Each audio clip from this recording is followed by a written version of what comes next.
देश की ताकत तीनों है महान, जवान, किसान और जनता महान। विवादित अतीत वाला विकास बराला बना हरियाणा का सहायक महाधिवक्ता।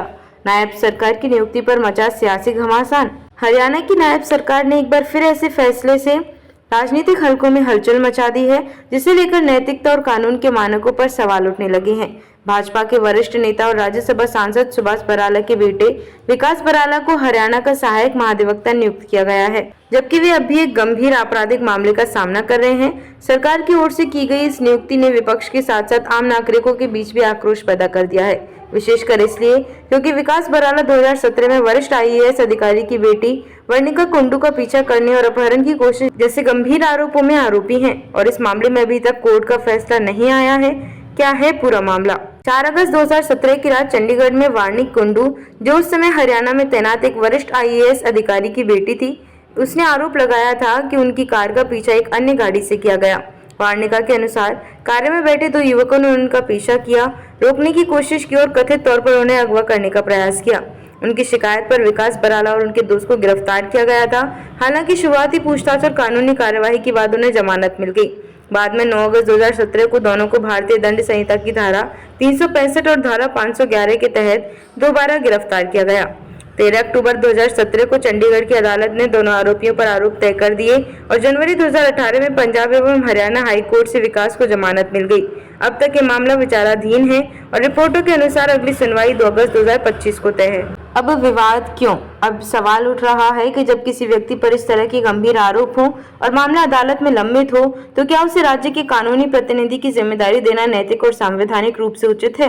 नायब सरकार ने हाल ही में उप महाधिवक्ता, अतिरिक्त महाधिवक्ता और सहायक महाधिवक्ताओं की कुल 80 से अधिक पदों पर नियुक्ति की है। उसी सूची में विकास बराला का नाम भी शामिल है। इस पर कांग्रेस, आम आदमी पार्टी और नागरिक अधिकार कार्यकर्ताओं ने कड़ा विरोध जताया है। उनका कहना है कि यह नियुक्ति नैतिक पतन का संकेत है और यह सरकार की महिला सुरक्षा को लेकर कथनी और करनी के अंतर को उजागर करती है। विकास बराला का पक्ष। 5 महीने हिरासत में रहने के बाद जमानत पर रिहा हुए विकास बराला ने खुद को हमेशा निर्दोष बताया है। 2018 में मीडिया से बात करते हुए उन्होंने कहा था, जब आपको पता होता है कि आपने कुछ भी गलत नहीं किया है तो आपको किसी चीज का डर नहीं होता। मुझे भगवान पर भरोसा है और अपने परिवार की प्रतिष्ठा की चिंता ने मुझे जेल में भी मजबूत बनाए रखा। पारिवारिक और राजनीतिक पृष्ठभूमि। विकास बराला के पिता सुभाष बराला हरियाणा में एक मजबूत राजनीतिक चेहरा रहे हैं। वे 2014 से 2020 तक भाजपा के प्रदेश अध्यक्ष रहे और वर्तमान में राज्यसभा सांसद हैं।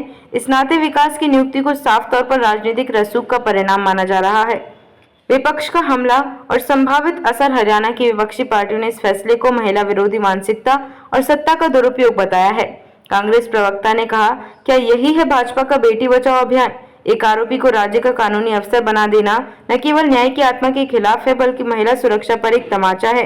वहीं आम आदमी पार्टी ने इसे लोकतांत्रिक मूल्यों के खिलाफ बताते हुए कहा कि जब तक मामला अदालत में लंबित है, विकास बराला जैसे व्यक्ति को सार्वजनिक पद देना कानून और नैतिकता दोनों के साथ विश्वासघात है। अब आगे क्या? अगली सुनवाई 2 अगस्त को होनी है, जिससे इस प्रकरण को फिर से नया मोड़ मिल सकता है। इस नियुक्ति पर जनहित याचिका की आशंका जताई जा रही है। महिला अधिकार संगठनों ने राज्यपाल से हस्तक्षेप की मांग की है। हरियाणा सरकार की इस नियुक्ति ने एक बार फिर ये सवाल खड़ा कर दिया है कि क्या सत्ता में बैठे लोग कानून और नैतिकता से ऊपर हैं? और क्या हमारी न्याय व्यवस्था में इतना लचीलापन है कि विचाराधीन मामलों के आरोपों को राज्य का कानून संभालने का अधिकार दिया जा सकता है? देखते रहिए shed speak TV. Like, share और सब्सक्राइब करना ना भूलें देश, लोकतंत्र और भविष्य की सबसे बड़ी खबरों के लिए।